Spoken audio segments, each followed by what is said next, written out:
Ok, gente, voltamos então ao nosso curso. Nossa aula hoje será sobre paper, posicionamento pessoal. É muito comum nós ouvirmos os congressos solicitarem papers. É comum um professor dizer assim: olha, eu quero no final do semestre um paper sobre tal tema. Vocês vão escrever um paper para apresentar no congresso que vai acontecer no final do ano. A nossa semana científica vão ter apresentações orais. Cada um deve então preparar um paper. Ouvimos isso diariamente, constantemente em nossa sala de aula. Os professores dizem isso, os alunos, então, também assim têm ouvido essas informações. Então, o que é um paper? O que de fato é esse paper? Como funciona um paper? Qual a estrutura de um paper? É isso, nós vamos ver na aula de hoje, ok? Eu aguardo você para conversarmos sobre isso.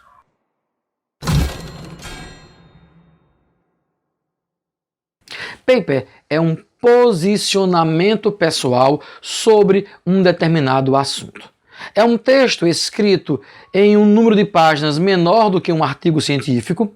É um texto que você vai trabalhar sem as divisões naturais de um artigo, sem descrever de forma específica um método, sem aprofundar a prova das hipóteses. É um texto onde você tem uma liberdade maior para produzir, para escrever, para trazer as suas ideias. O paper tem um propósito de você comunicar um tema que é de sua pesquisa. Num paper, você apresenta as ideias que você começa a desenvolver num processo de pesquisa científica. Os papers vão abrir espaço para a apresentação nos congressos, porque você, num congresso, ouve o que o outro tem a dizer sobre o seu tema, partilha ideias iniciais de um projeto de pesquisa. Então o paper ele vai construindo um trabalho científico que vai levar à sua dissertação de mestrado, sua tese de doutorado, a divulgar ideias que você vem construindo no decorrer de sua vida acadêmica. Um paper, como qualquer texto dissertativo, tem uma introdução, tem um desenvolvimento e tem uma conclusão. Na sua introdução do paper, você vai apresentar o objeto de estudo. Você vai dizer o que você quer estudar, por que você quer estudar e quais foram os métodos, os processos básicos que você usou para construir esse texto. Na sequência, no seu desenvolvimento, e aqui o paper com a particularidade de não ter as divisões de um artigo 2.1, 2.2, 2.3, pode ser um texto corrido, desde que as divisões sejam subtendidas no texto em que você escreveu. Então você vai ter no seu desenvolvimento a apresentação do seu texto, da sua tese principal, do que você está defendendo, do tema que você defende, e aqui você vai ter a liberdade de apresentar autores que discutem o mesmo tema que você propõe a se discutir no texto, traga os autores. Para isso você vai usar tanto o fichamento de resumo quanto o fichamento de citação. Trazer as citações do texto que você leu ou que você fichou, fazer um apanhado geral das ideias dos autores que você passa a utilizar na construção do seu texto. E lembre que os autores devem estar encadeados na mesma linha de pensamento. Então, se você vai trabalhar uma temática, por exemplo, sobre o trabalho, e opta em discutir trabalho numa perspectiva marxista, os autores que você vai utilizar vão dar sustentação para essa definição de trabalho, essa corrente teórica que você optou. Se o seu texto propõe fazer uma análise comparativa entre teóricos, então você vai trazer teóricos que trazem contrapontos. Então, fulano dá essa ideia, teóricos desta linha diz assim, teóricos de uma outra linha diz assado, e assim você vai construindo o seu texto, vai construindo as suas ideias no seu desenvolvimento. Após apresentar as ideias a partir dos autores que já trabalharam tal tema, você então tem agora a liberdade de construir a sua própria ideia, apresentar aquilo que você propõe de novo, aquilo que você de fato tem um olhar diferenciado. E é exatamente nesse momento do seu desenvolvimento que você vai mostrar que você tem essa capacidade de articular as ideias.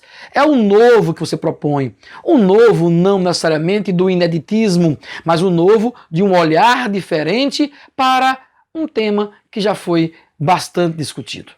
O seu desenvolvimento, então, de uma forma lógica, você vai apresentar argumentos, você vai apresentar a sua ideia para que você possa, nas considerações finais, terceira parte do seu paper, concluir, fechar aquela ideia. Dizer que a sua construção, a tese, a ideia que você defende, ela nos leva, pode levar você, levar o autor e o leitor a ter tal pensamento, a propor uma intervenção, seja ela qual for, se é um texto mais voltado às engenharias, por exemplo, propor uma solução para um problema que você levantou na sua introdução. Se é um texto das ciências humanas em que você discute uma teoria, qual seria a perspectiva nova que esse olhar traria para a temática que você trabalha. Lembre que um paper é um posicionamento pessoal. Um paper é um texto que vai ficar ali em média entre 7 a 8, 9, 10 páginas no máximo, do título até as referências bibliográficas em que você vai usar. Uma introdução, um desenvolvimento e as considerações finais. O texto normalmente é apresentado sem um resumo, a não ser que a revista em que você encaminha, o congresso que você encaminhou, exige um resumo ou um abstract. Você deve ficar de olho às normas da revista ou às normas do evento científico que você vai participar para saber qual a formatação exata que a revista ou que o congresso exige. Lembre, cada congresso termina estabelecendo suas próprias regras, porque vai publicar os anais eletronicamente, na internet, ou vai publicar os anais em um livro impresso.